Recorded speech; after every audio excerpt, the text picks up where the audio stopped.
हाय विद्यार्थियों, सेमेस्टर 2 के क्लास में तुम सभी फिलोसफी कोर जनरल जीई के विद्यार्थियों का आज फिर स्वागत है इस क्लास में, ऑनलाइन क्लास में। विद्यार्थियों, बर्कले ठीक है, अनुभववादी हैं, लेकिन जब भी हम बर्कले की बात करेंगे तो उनकी जो है दर्शन में प्रत्ययवाद या आइडियलिज्म की बात अवश्य ही होगी। तो उनके आइडियलिज्म जो है, उनके प्रत्ययवाद जो है, वो मुख्य रूप से बर्कले का जो दार्शनिक मत है वो प्रत्ययवाद पर ही आधारित है। इसके अस्तित्व के प्रमाण पहले के दार्शनिकों की जो रचनाएं हैं उसमें भी उपलब्ध होती है।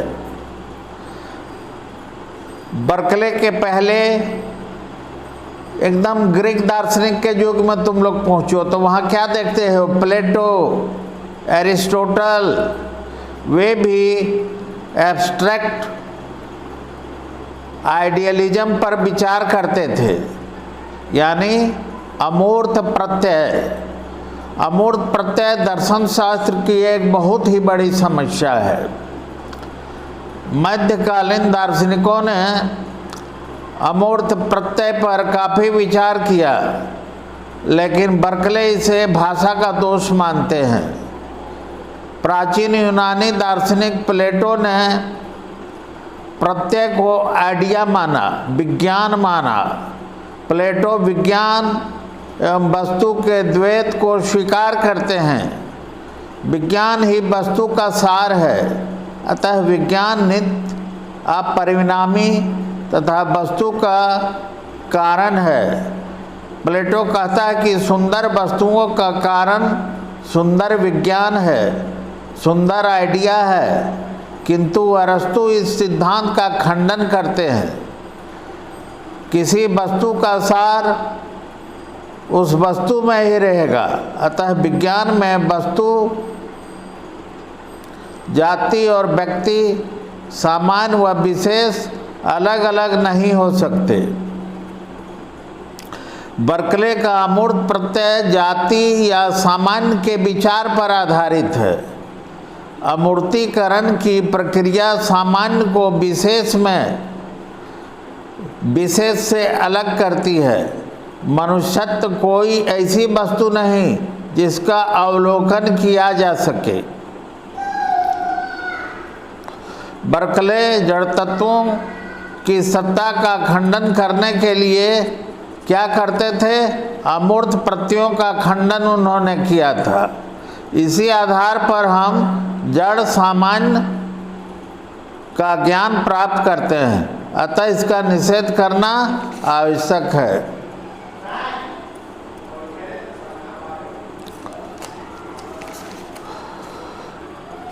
विद्यार्थियों, आज मैं तुम लोगों को बर्कले का एसे एस्ट परसिपी, ESSE, ऐसे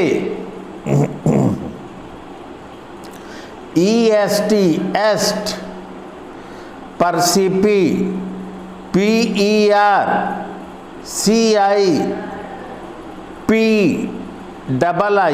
ऐसे एस्ट परसिपी के विचार के कॉन्सेप्ट को मैं आज के क्लास में बताऊंगा।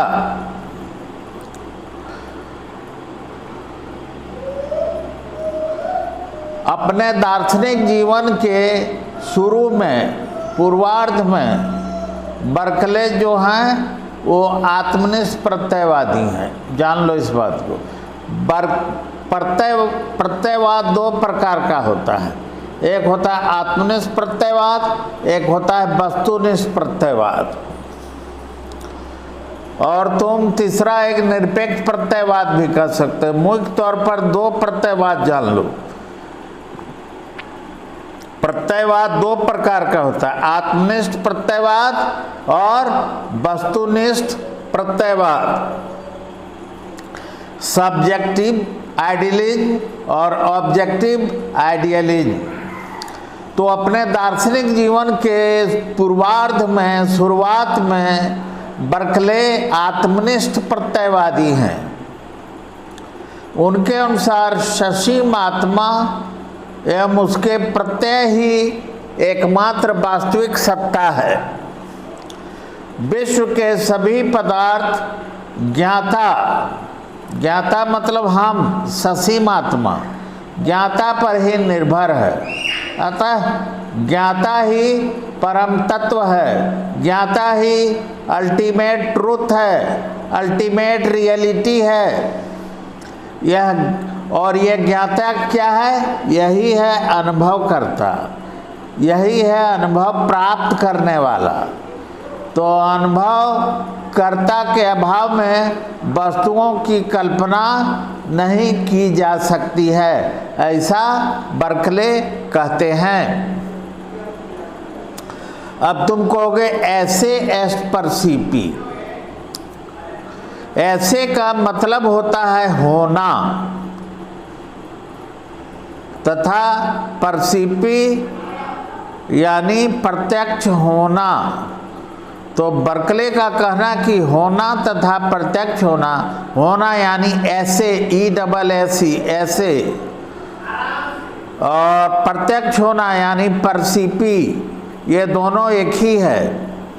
जो होता है वही प्रत्यक्ष होता है। ऐसी सत्ता ही नहीं जिसका हमें प्रत्यक्ष न हो। अतः जगत का निराकरण कर देने के बाद बर्कले सत्ता को ही अनुभव मूलक सिद्ध करने का प्रयत्न करते हैं।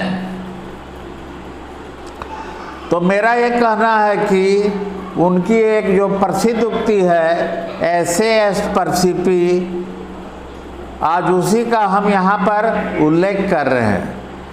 तो ऐसे यानी होना, परसीपी यानी प्रत्यक्ष होना।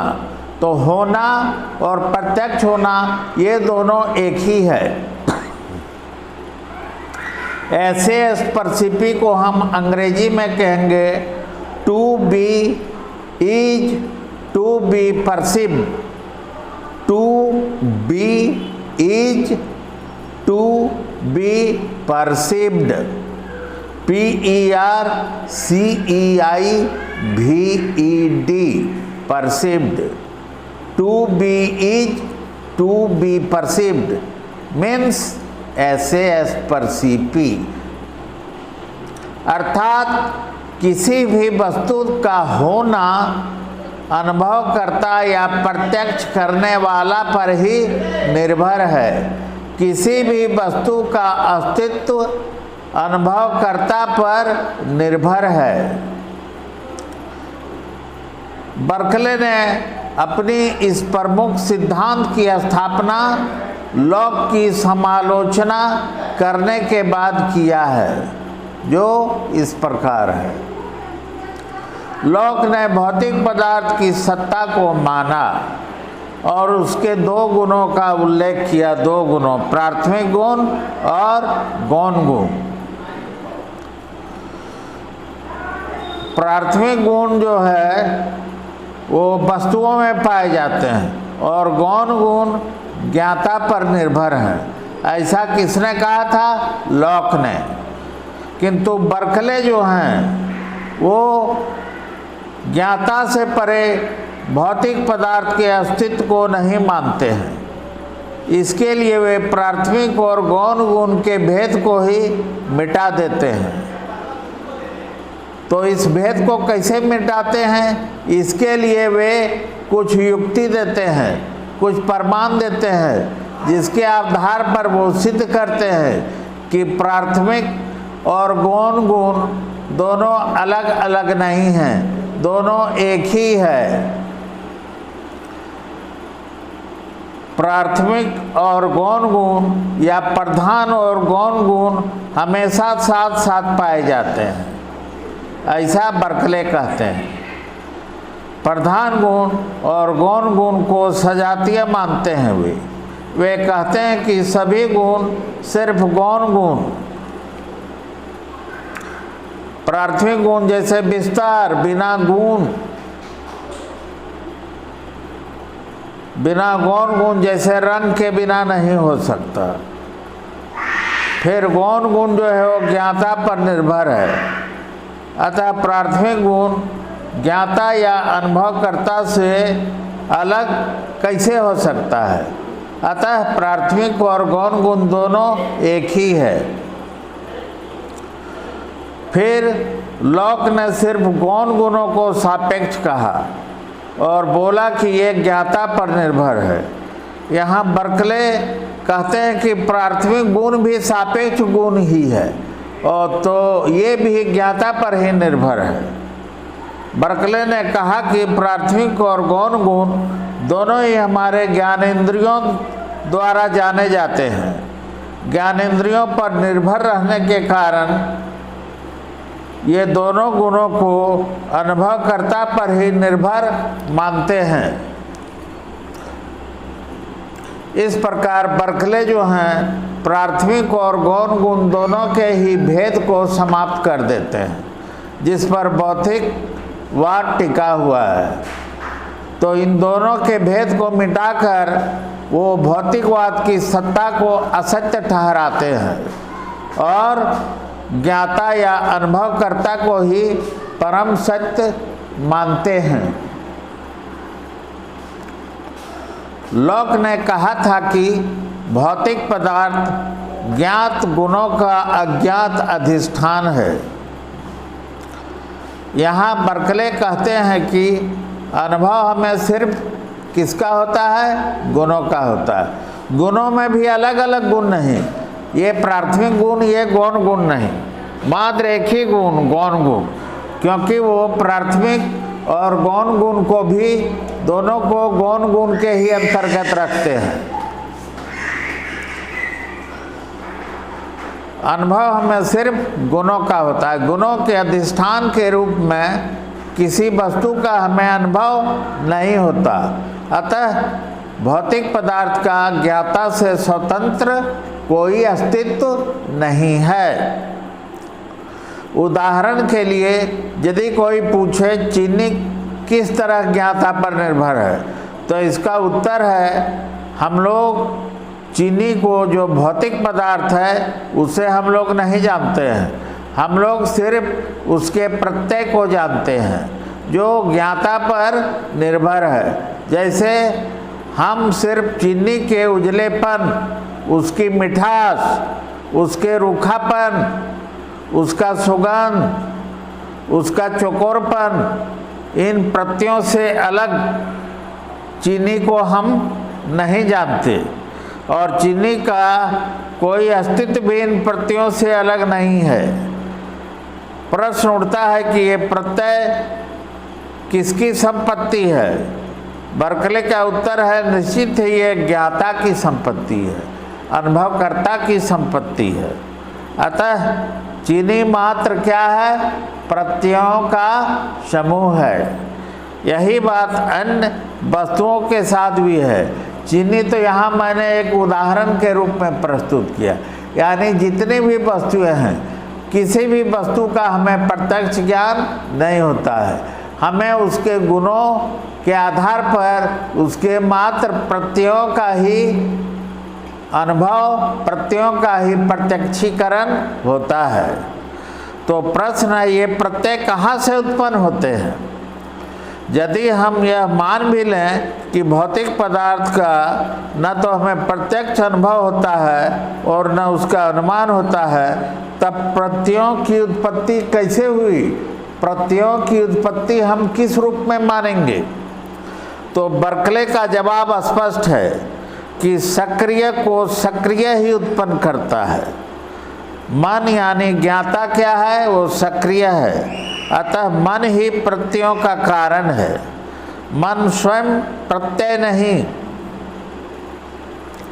बल्कि प्रत्ययों का आधार है और ज्ञाता यानी मन न रहेगा तो प्रत्यय कहने वाला भी कोई नहीं रहेगा। यह ठीक है कि अमुक प्रत्यय को अमुक ज्ञाता नहीं देखता है और न ही उसका अनुभव करता है, अर्थात ससीम आत्मा या ससीम ज्ञाता में सभी प्रत्ययों को बोध करने की क्षमता नहीं रहता है, किंतु एक असीम आत्मा ईश्वर तो जरूर है जो सभी प्रत्ययों का बोध करने की क्षमता रखता है। वह सारे विश्व का ज्ञाता है। संक्षेप में प्रत्येक वस्तु ज्ञाता के जानने पर निर्भर करती है। ज्ञाता जिसे जानेगा उस वस्तु का अस्तित्व रहेगा, ज्ञाता जिसे नहीं जानेगा उस वस्तु के अस्तित्व को हम नहीं मानेंगे। संक्षेप में प्रत्येक वस्तु ज्ञाता के जानने पर ही निर्भर करती है। इसी बात को बर्कले ने कहा, होने का अर्थ ज्ञात होना है। To be is to be perceived, अर्थात यही हुआ ऐसे एस्ट परसीपी। ज्ञाता ही वह केंद्र बिंदु है जिसके चारों तरफ ज्ञेय वस्तुएं घूमते हैं। ज्ञाता पर इतना जोर देने के बजाय ज्ञाता पर इतना जोर देने की वजह से ही उन्हें आत्मनिष्ठ प्रत्ययवादी कहा जाता है। आत्मनिष्ठ प्रत्ययवाद आत्मा या मन को ही सब कुछ मानता है। बर्कले अपने दार्शनिक जीवन का, ये तो पूर्वार्ध की मैंने बात कहा कि दार्शनिक जीवन के उत्तरार्ध में बर्कले जो थे वो पूर्ण रूप से आत्मनिष्ठ प्रत्ययवादी थे, लेकिन फिर उनका जो दार्शनिक जीवन का उत्तरार्ध है उसमें वो किस टाइप के दार्शनिक हैं। बर्कले अपने दार्शनिक जीवन के उत्तरार्ध में अपने आलोचकों से तंग आकर पदार्थों की वस्तुनिष्ठता को स्वीकार कर लेते हैं। अब उनके अनुसार पदार्थों का अस्तित्व ज्ञाता के अभाव में समाप्त नहीं हो जाता है। ज्ञाता के अभाव में भी वस्तुओं का अस्तित्व विद्यमान रहता है, क्योंकि ये वस्तुएं ससीम आत्मा के अनुभव में न रहने पर भी असीम आत्मा के या ईश्वर की चेतना में विद्यमान रहते हैं। किंतु अभी भी उनकी वो जो पहले वाली प्रसिद्ध उक्ति है ऐसे परसीपी, उसके वो अभी भी सत्य है, क्योंकि अभी भी ज्ञाता या अनुभव करता या तो ससीम आत्मा है या असीम आत्मा। इसलिए अभी भी वस्तुओं का अस्तित्व ज्ञाता की चेतना में विद्यमान है, चाहे वह ज्ञाता ससीम आत्मा हो, चाहे वह ज्ञाता असीम आत्मा या ईश्वर हो। यही है बर्कले का एसेस्ट परसीपी, यानी to be is to be perceived. वही उसी की सत्ता है जिसका हमें प्रत्यक्ष होता है। निष्कर्ष के रूप में यहाँ पर हम कहेंगे कि बर्कले के एसेस्ट परसीपी की आधारशिला अधूरी और संदेह से पूर्ण है, क्योंकि यदि वस्तुओं का अस्तित्व ईश्वरीय प्रत्यक्ष पर निर्भर करता तो यह एक ऐसा प्रत्यक्ष है जो मानव अनुभूति के परे है, और इसलिए बर्कले का प्रत्ययवाद कुछ लोग कहते हैं कि वो संदेहवाद में कन्वर्ट हो जाता है।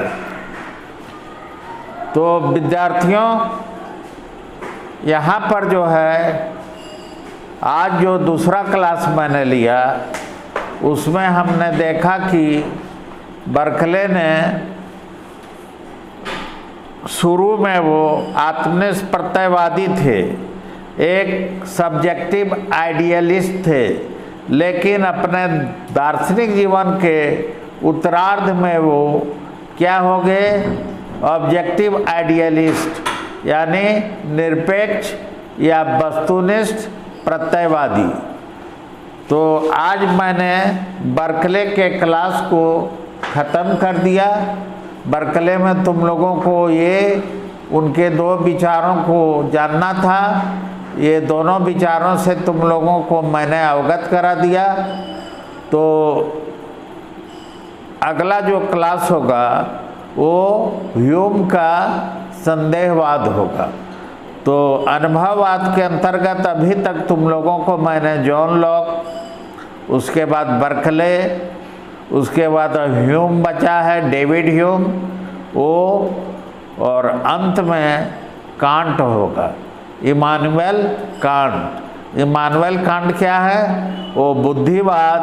शुरू में जो तुम लोगों ने पढ़ा था डेकार्ट, स्पिनोजा और लाइबनिज, और अभी जो पढ़ रहे हो या पढ़ने वाले हो लॉक, बर्कले और ह्यूम, तो शुरू वाले जो तीन थे वो बुद्धिवादी विचारधारा के थे। अभी वाले जो तीन हैं वो अनुभववादी विचारधारा के हैं। इन तीनों की जो आपसी वैचारिक लड़ाई है उसी को पाटने के लिए, उसी को समन्वय स्थापित करने के लिए बाद में इमानुएल कांट आएंगे और वो समन्वय करेंगे दोनों ज्ञान मीमांसा सिद्धांत को। तो विद्यार्थियों आज का क्लास इतना ही। Take care, bye bye.